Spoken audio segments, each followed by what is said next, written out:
అందరికీ నమస్తే అండి. సీఎం చంద్రబాబు నాయుడు గారు, మంత్రి నారా లోకేష్ గారు అండ్ కేంద్ర మంత్రి రామ్మోహన్ నాయుడు గారు అండ్ ఇంకా కొంతమంది బ్యాచ్ అధికారులు బృందం దావోస్ వెళ్ళారు. దావోస్ వెళ్ళి అక్కడ ఒక 4 రోజుల పాటు గడిపారు.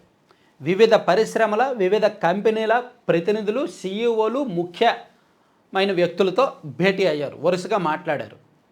సో ఆ 4 రోజుల పర్యటన ముగించుకొని నిన్న రాత్రి చంద్రబాబు గారు ఢిల్లీ చేరుకున్నారు, నిన్న అర్ధరాత్రి దాటిన తర్వాత. సో ఓవరాల్గా ఈ దావోస్ పర్యటన లాభాలు ఏమిటి, ఆంధ్రప్రదేశ్కు వనగూరే ప్రయోజనం ఏమిటి, ఒక సీఎం గారు, ఒక మంత్రి గారు, ఒక కేంద్ర మంత్రి గారు ఆ స్థాయిలో 4 రోజుల పాటు అక్కడ ఉండడానికి విపరీతంగా ఖర్చు పెట్టుకొని వెళ్ళారు కదా, మరి దాని రిజల్ట్ ఎలా ఉంటుంది, రాష్ట్రం ఏం ఆశించవచ్చు, రాష్ట్ర ప్రజలుగా మనం ఏం ఆశించవచ్చు అనే అనుమానాలు చాలా మందిలో ఉంటాయి. ఆ అనుమానాలను నివృత్తి చేస్తూ ఒక స్పష్టంగా క్లియర్గా ఈ వీడియోలో చెప్తాను, చివరి వరకు చూడండి.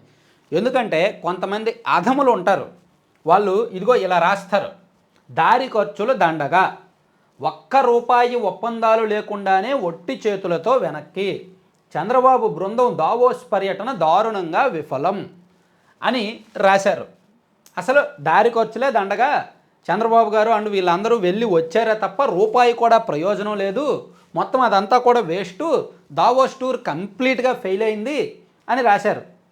అలా రాస్తూ మహారాష్ట్రకు 16 లక్షల కోట్ల పెట్టుబడులు వరదొచ్చేసింది, 2022లో జగన్మోహన్ రెడ్డి గారు దావోస్ వెళ్తే 126,000 కోట్ల పెట్టుబడులు వచ్చేసాయి, కానీ ఇప్పుడు మాత్రం జీరో అని రాశారు. సో అసలు ఇది నిజమా కాదా, దారి ఖర్చులు దండగయ్యాయా లేదా, ఓవరాల్ వ్యవహారం ఏంటో ఈ వీడియోలో చెప్తా. అసలు అది చెప్పాలంటే మీకు ముందు నేను నిన్న చెప్పాను, ఇప్పుడు కూడా చెప్తున్నాను. అసలు ఈ దావోస్ ఎందుకు వెళ్తారు, ఈ వరల్డ్ ఎకనామిక్ ఫోరంలో ఏం జరుగుద్ది అనేది నేను చెప్తా. సో ఇది దావోస్ అనుకుందాం, ఇది world economic forum summit. So ఇటువైపు కంపెనీల ప్రతినిధులు ఉంటారు, అంటే అందరికీ అర్థమయ్యేలా కొంచెం సింపుల్గా ఇలా రాస్తున్నా. సీఈఓలు, బాసులు వాళ్ళందరూ ఉంటారు, ఇలా రకరకాల కంపెనీల వాళ్ళు ఉండొచ్చు. వాళ్ళందరూ కూడా దావోస్ వస్తారు. ఎందుకు వస్తారు వాళ్ళందరూ? ఈ ఎకనామిక్ ఫోరంకి వీళ్ళు వస్తారు కదా అని చెప్పి పలు రాష్ట్రాల ముఖ్యమంత్రులు, మంత్రులు కూడా వస్తారు. పాలకులు చూశారుగా, రేవంత్ రెడ్డి గారు వెళ్ళారు, చంద్రబాబు గారు వెళ్ళారు, దేవేంద్ర ఫడ్నవీస్ గారు వెళ్ళారు, వీళ్ళందరూ వెళ్ళారు, వీళ్ళు కూడా వెళ్తారు. ఇక్కడ మీటింగ్ పెట్టుకుంటారు, రౌండ్ టేబుల్ సమావేశాలు, మీటింగులు, 1-to-1 భేటీలు ఇవన్నీ జరుగుతాయి. సో ఈ భేటీ ద్వారా ఏం జరుగుద్దంటే, వీళ్ళేమో మా రాష్ట్రంలో పెట్టుబడులు పెట్టండి, మా రాష్ట్రంలో మేము ఈ అవకాశాలు కల్పిస్తాము, ఇన్ని రాయితీలు ఇస్తాము, ఇంత భూమి సిద్ధంగా ఉంచాము, మా రాష్ట్రంలో ఇంత సముద్ర తీరం ఉంది, మా రాష్ట్రంలో ఇన్ని ప్రభుత్వ భూములు ఉన్నాయి, మా రాష్ట్రంలో ఈ కంపెనీలకు, ఈ పరిశ్రమలకు ఇలా అవకాశాలు ఉన్నాయి అని వీళ్ళు చెప్తారు. వీళ్ళేమో మేము ఇంత పెట్టుబడి పెడతాము, మాకు ఇది కావాలి, మేము ఈ తయారీ యూనిట్ పెడతాము, మాకు ఈ సౌకర్యాలు కావాలి, మేము ఈ తయారీ యూనిట్ ఇలా నెలకొల్పుతాము అని వీళ్ళకి కావాల్సింది వీళ్ళు ఇవ్వాల్సినవి వీళ్ళు చర్చించుకోవడానికి ఇది వేదిక. అర్థమైందా? వాళ్ళు వీళ్ళు కలిసి మాట్లాడుకునే వేదిక ఇది. అలా కలయికకు ఏర్పాటు చేయడమే ఈ వరల్డ్ ఎకనామిక్ ఫోరం. వాళ్ళు వీళ్ళు కలుసుకునే వేదిక మాత్రమే ఇది. ఇక్కడ సూట్ కేసులు మార్చుకోవడమో, ఎంఓయూలు మార్చుకోవడమో, పెట్టుబడులు ధారాళంగా వచ్చేయడమో అవన్నీ జరగదు. సో మరి మీకు డౌట్ రావచ్చు, మరి మహారాష్ట్ర 16 లక్షల కోట్ల పెట్టుబడులు వచ్చాయి కదా అని. సింపుల్గా చెప్పాలంటే ఇక్కడ ఒక విత్తనం నాటుతారండి, ఇక్కడికి వెళ్ళి ఒక విత్తనం నాటుతారు, అది భవిష్యత్తులో దాని ఫలాలు వస్తాయి, దాని ఫలితాలు వస్తాయి. ఇప్పుడు నిన్న లోకేష్ గారు కాగ్నిజెంట్ అనే కంపెనీ ప్రతినిధితో మాట్లాడారు. ఆ కంపెనీ వాళ్ళు మేము వస్తాము, ఆంధ్రప్రదేశ్కి వస్తాము, వచ్చి చూసి పెట్టుబడులు పెడతామని చెప్పారు. అది కరెక్ట్ ప్రొసీజర్. అలాగే చంద్రబాబు గారు బిల్ గేట్స్ గారితో మాట్లాడారు, ఆయన సానుకూలంగా స్పందించారు. ఓకే, బిల్ గేట్స్ ఫౌండేషన్ ద్వారా ఆంధ్రప్రదేశ్లో సేవా కార్యక్రమాలు చేపట్టడానికి అనుకూలత వ్యక్తం చేశారు. అలాగే ఏఐ ద్వారా సలహా మండలిలో చేరడానికి సానుకూలత వ్యక్తం చేశారు. అలాగే వివిధ కంపెనీల ప్రతినిధులతో మాట్లాడారు. వాళ్ళు ఆంధ్రప్రదేశ్కు వచ్చి చూస్తామన్నారు. వచ్చి చూస్తాం అనే చెప్తారు. సరే మీ రాష్ట్రంలో అవన్నీ ఉన్నాయా, ఓకే ఎంఓయూ కుదురు చేసుకుందాం, అది జరగదు. అది తప్పు. అలా పెట్టారు అంటే మభ్యపెట్టినట్టే. అంటే మీకు ఇంకా పచ్చిగా అర్థమయ్యేలా చెప్పాలంటే చాలా సింపుల్గా చెప్తున్నానండి. వీళ్ళేమో పెట్టుబడులు పెట్టండి మా రాష్ట్రంలో అని అడుగుతారు. వాళ్ళేమో పెట్టుబడులు పెడతాం మాకేంటి లాభం, మా కంపెనీకి మీరేమి ఇస్తారు సౌకర్యాలు అని అడుగుతారు. ఇది మాట్లాడుకొని ఒక అండర్స్టాండింగ్కి వస్తారు. అదే ఇది వరల్డ్ ఎకనామిక్ ఫోరం ఉద్దేశం అదే. మరి మహారాష్ట్రకు 16 లక్షల కోట్ల పెట్టుబడులు వచ్చాయి కదా అని మీకు డౌట్ రావచ్చు.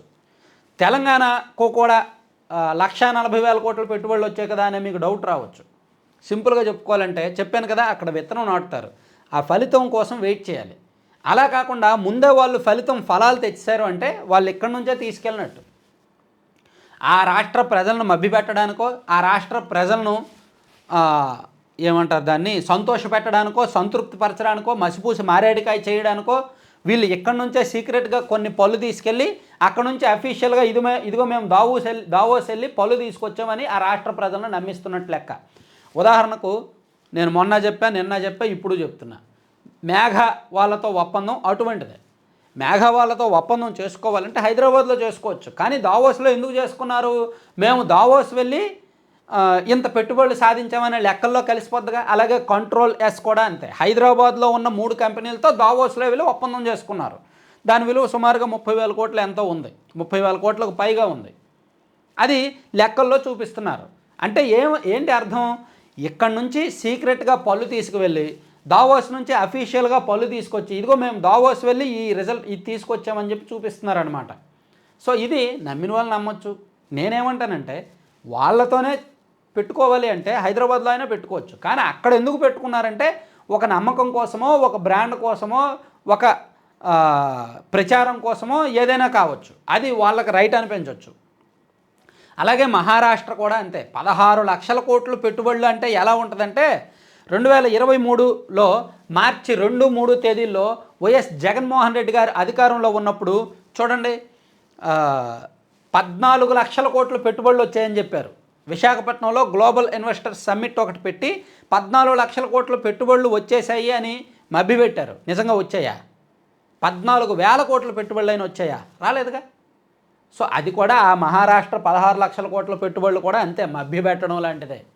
సో కంక్లూజన్గా నేను చివరిగా ఏం చెప్తానంటే దావోస్ పర్యటన వలన ఏంటి యూజు? కంపెనీలు పెట్టుబడులు రాలేదు కదా, ఎంఓయూలు రాలేదు కదా, మరి ఉపయోగం ఏంటి అని మీరు అడగొచ్చు. ఉపయోగం భవిష్యత్తులో కనిపిస్తుంది. ఇప్పుడు లోకేష్ గారు, చంద్రబాబు గారు ఏ కంపెనీల ప్రతినిధులను కలిశారో వాళ్ళు 1 నెల తర్వాత, 2 నెలల తర్వాత, 6 నెలల తర్వాత ఆంధ్రప్రదేశ్కు వస్తారు. వాళ్ళు వెళ్ళి ఆ బోర్డ్ ఆఫ్ డైరెక్టర్స్ వాళ్ళ కంపెనీ ప్రతినిధులతో చర్చించి ఇదిగో మేము ఇలా దావోస్ వెళ్ళాం, ఆంధ్రప్రదేశ్లో సీఎం గారు మమ్మల్ని కలిశారు, అక్కడ వాళ్ళు రాష్ట్రంలో ఈ ఫెసిలిటీస్ ఇస్తామని చెప్పారు, ఒకసారి వెళ్ళి చూద్దాం, అనుకూలంగా ఉంటే పెట్టుబడులు పెడదామని వాళ్ళు నిర్ణయించుకొని 1 నెలలోనో, 2 నెలల్లోనో, 6 నెలల్లోనో వస్తారు. అది యూజ్. మా రాష్ట్రంలో ఉన్న అవకాశాలను వివరించడానికి వెళ్ళడం. సో ఇది దారి ఖర్చులు దండగానే ఎందుకు అనుకుంటారు? ఉన్న అవకాశాలను ఎక్స్ప్లెయిన్ చేయడానికి వెళ్ళకూడదా?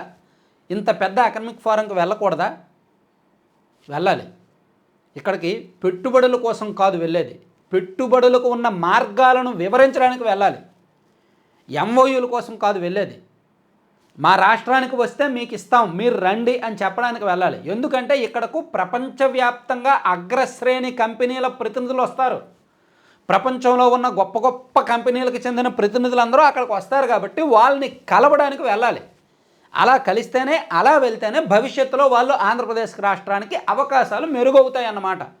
సో అది అర్థం చేసుకోవాలి. అంతే తప్ప దారి ఖర్చులు దండగా పెట్టుబడులు రాలేదు, ఎంఓయూ రాలేదు, వెళ్ళిన వెంటనే సూట్ కేసులతో డబ్బులు తెచ్చేయాలా, వెళ్ళిన వెంటనే తెచ్చేయాలా? టైం పడుతుంది.